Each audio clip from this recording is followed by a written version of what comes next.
The studio lights were blinding, casting a harsh glow over the set of the Evening Pulse, one of the most watched political talk shows in the country. The audience, a mix of eager political enthusiasts and curious onlookers, buzzed with anticipation. Tonight's episode promised to be explosive, with guest commentators from both sides of the political spectrum ready to spar over the latest headlines. But no one could have predicted just how explosive it would become. At the center of it all was Claire Bennett, the show's sharp-tongued liberal host. Known for her unapologetic opinions and fearless confrontations, Claire had built a reputation for pushing boundaries. Her supporters admired her for speaking truth to power, while her critics accused her of being unnecessarily provocative. Tonight, however, Claire was about to cross a line that would send shockwaves across the nation. The segment began innocuously enough.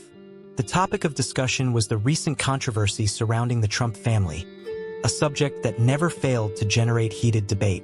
Claire, seated across from her conservative counterpart, Mark Reynolds, leaned forward, her eyes gleaming with intensity.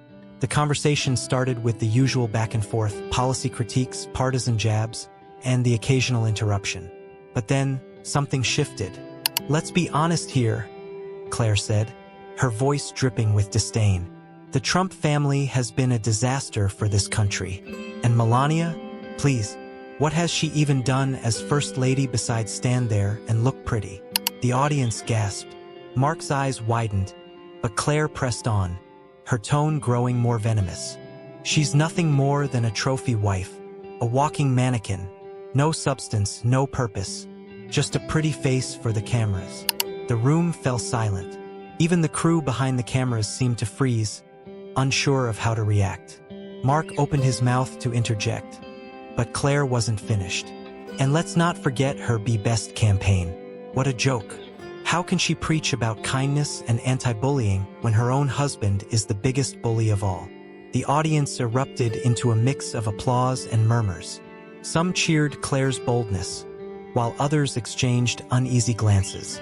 Social media lit up almost instantly, with hashtags like #ClaireVs.Melania and #BBS trending within minutes. But the real storm was yet to come.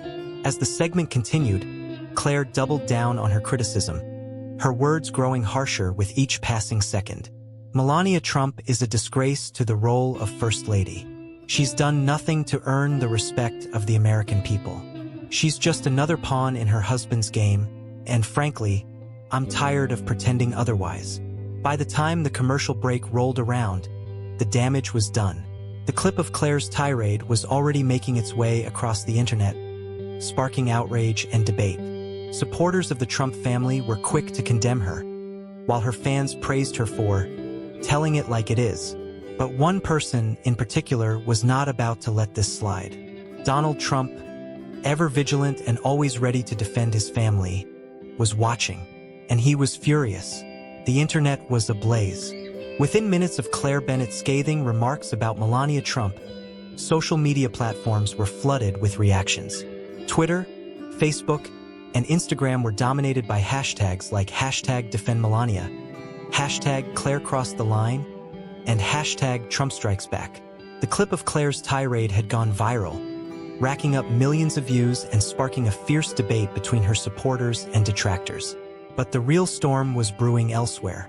In his Mar-a-Lago estate, Donald Trump was seething. The former president, known for his combative style and unwavering loyalty to his family, had been alerted to Claire's comments almost immediately. His staff had shown him the clip, and as he watched, his face grew darker with each passing second. By the time the video ended, Trump's mind was already racing with plans for a counterattack. "This is unacceptable," Trump muttered, his voice low but laced with anger. "Nobody talks about Melania like that. Nobody." Without hesitation, Trump grabbed his phone and opened Twitter. His fingers flew across the screen as he composed a series of tweets that would soon send shockwaves through the media landscape. The first tweet was short but cutting. "Claire Bennett of the Evening Pulse is a total loser. She has no talent, no ratings, and no respect for the office of the First Lady. Her attack on Melania was disgusting and completely uncalled for. Sad."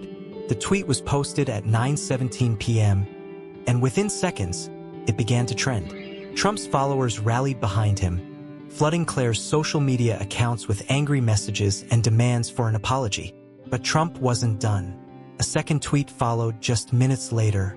Melania Trump is a great first lady and an even greater person. She has done more for this country than Claire Bennett ever will. Claire should be ashamed of herself. Maybe it's time for her network to find a new host, one who knows how to behave. The backlash was immediate and overwhelming. Claire's mentions were inundated with vitriolic comments, and her inbox was flooded with hate mail. Even her colleagues at the Evening Pulse began to distance themselves, wary of being associated with the controversy. But Trump's retaliation didn't stop at social media. At 9:45 p.m., Trump's legal team issued a formal statement to the press. The statement condemned Claire's comments as defamatory and malicious, and hinted at the possibility of legal action if she did not issue a public apology. The threat of a lawsuit sent shockwaves through the media industry, with pundits and analysts speculating about the potential fallout.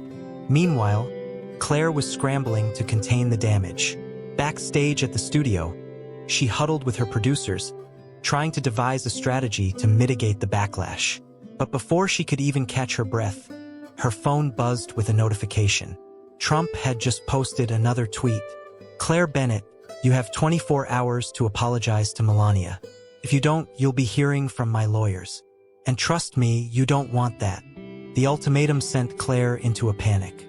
She knew that Trump's threats were not to be taken lightly. His history of legal battles and public feuds was well documented, and she had no desire to become his next target. But at the same time, she was reluctant to back down. Apologizing would mean admitting defeat, and that was something Claire's pride wouldn't allow. As the hours ticked by, the pressure continued to mount.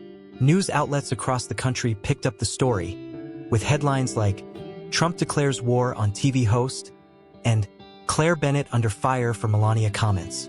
The controversy dominated the news cycle, overshadowing all other stories. By midnight, Claire's team had drafted a statement in response to Trump's demands. The statement stopped short of a full apology, instead expressing regret for any misunderstandings and emphasizing Claire's commitment to honest and open dialogue. It was a carefully worded attempt to placate Trump without conceding defeat, but it was clear that the battle was far from over. Trump, never one to let an opponent off the hook easily, wasted no time in firing back. At 12:30 a.m., he posted yet another tweet.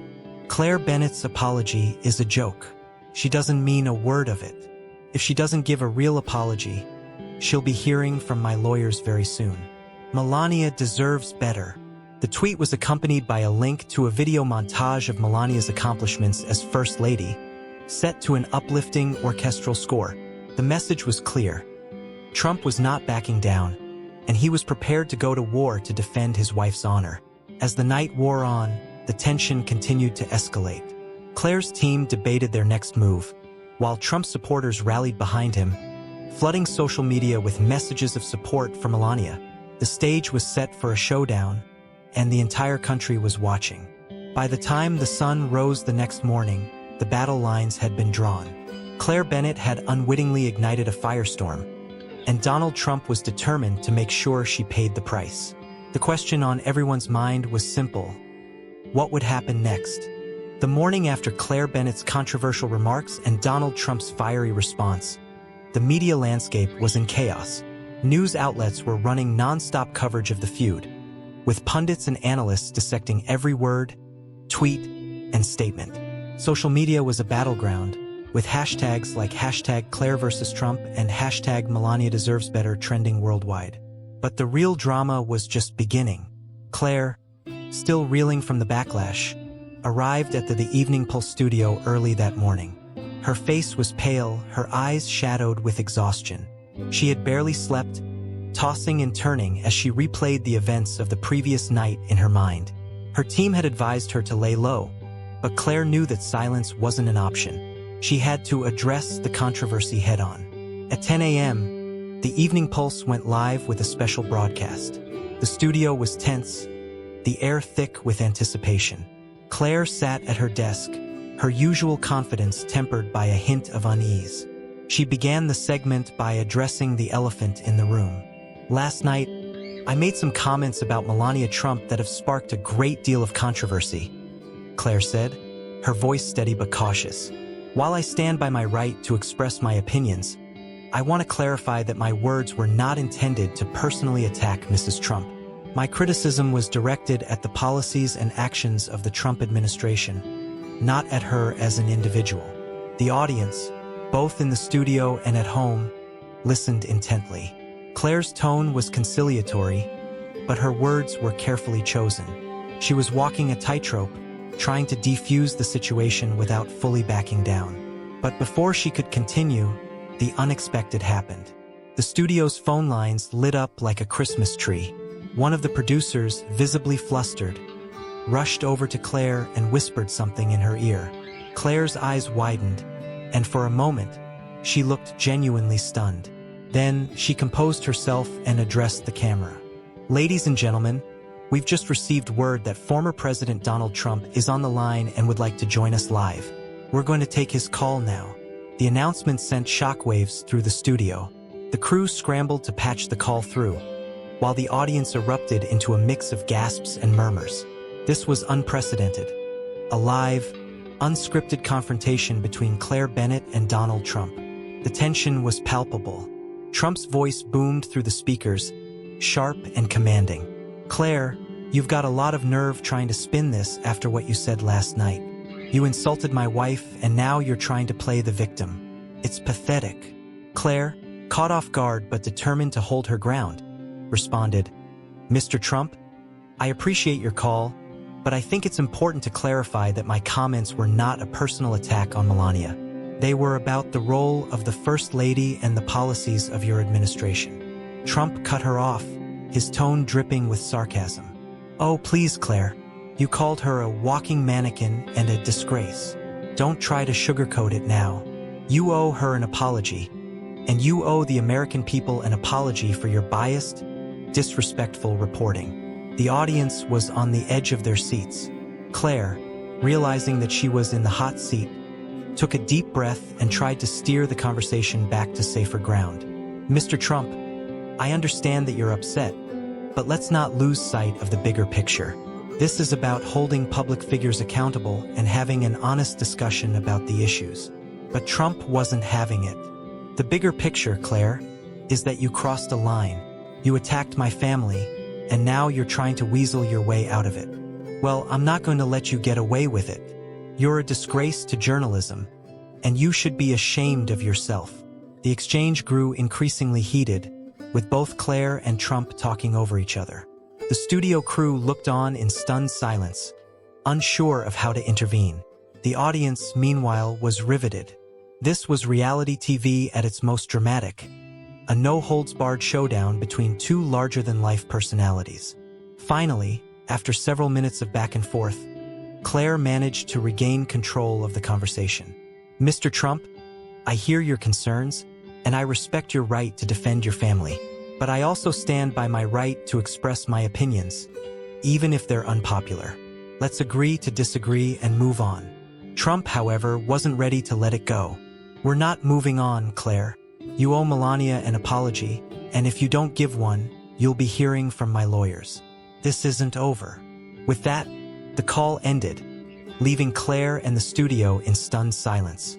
The audience erupted into applause, but it was clear that the confrontation had taken a toll. Claire, visibly shaken, wrapped up the segment with a few closing remarks before cutting to a commercial break. Backstage, the atmosphere was tense. Claire's team huddled around her, offering words of support and strategizing their next move. But Claire knew that the battle was far from over. Trump's threats of legal action loomed large, and the public's opinion was sharply divided. As the day wore on, the fallout from the confrontation continued to spread. News outlets replayed the exchange on a loop, with headlines like "Trump and Bennett clash in explosive live showdown," and "Feud escalates as Trump demands apology." Social media was ablaze with reactions, with some praising Claire for standing her ground and others condemning her for disrespecting the former First Lady.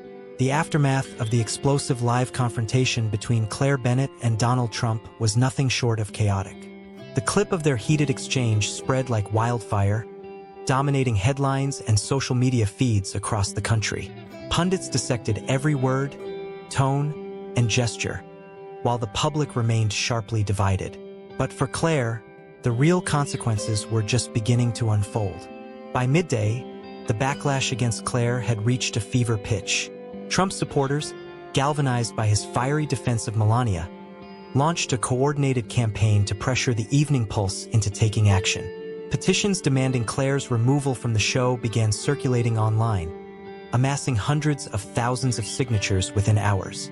Hashtags like #FireClaire and #BoycottTheEveningPulse trended on Twitter, accompanied by a flood of angry comments and memes. Claire's inbox was inundated with hate mail, some of it crossing the line into outright threats. Her social media accounts were overrun with vitriolic messages, forcing her to temporarily deactivate her profiles. Even her personal life wasn't spared. Reporters camped outside her apartment building, hoping to catch a glimpse of the embattled host. The pressure was relentless, and Claire could feel the walls closing in. Behind the scenes, the executives at the Evening Pulse were in crisis mode.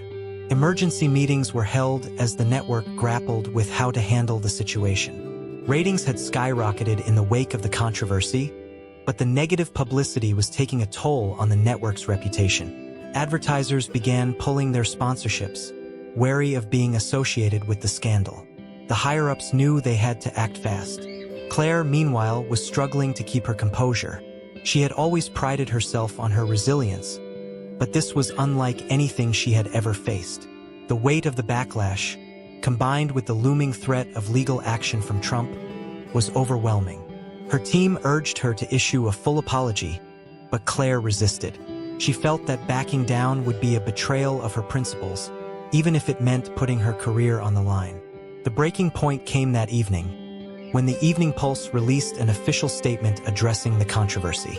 The statement, carefully crafted by the network's PR team, expressed regret for the unfortunate incident and emphasized the network's commitment to respectful and balanced discourse. Notably, it stopped short of directly condemning Claire's comments, but the implication was clear. The network was distancing itself from her. Claire was furious. She felt thrown under the bus by the very people she had worked so hard to represent. But before she could voice her frustrations, she received a call from the network's CEO, Jonathan Hayes. The conversation was brief and to the point. "Claire, we need you to take a step back for a while," Hayes said, his tone firm but not unkind. "This situation has gotten out of hand, and we need time to let things cool down. We're putting you on a temporary leave of absence, effective immediately." Claire was stunned. "You're suspending me?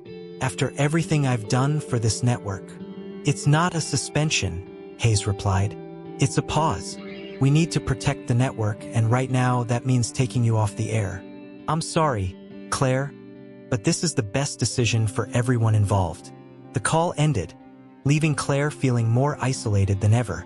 She knew that temporary leave was often a euphemism for being phased out, and the thought of losing the career she had worked so hard to build was devastating. But she also knew that she wasn't ready to give up without a fight.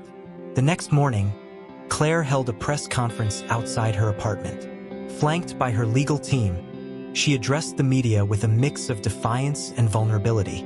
"I stand by my right to express my opinions, even if they're unpopular," she said, her voice steady but tinged with emotion. "I regret that my comments were taken out of context, but I will not apologize for speaking the truth. This is about more than just me. It's about the freedom of the press and the right to hold those in power accountable."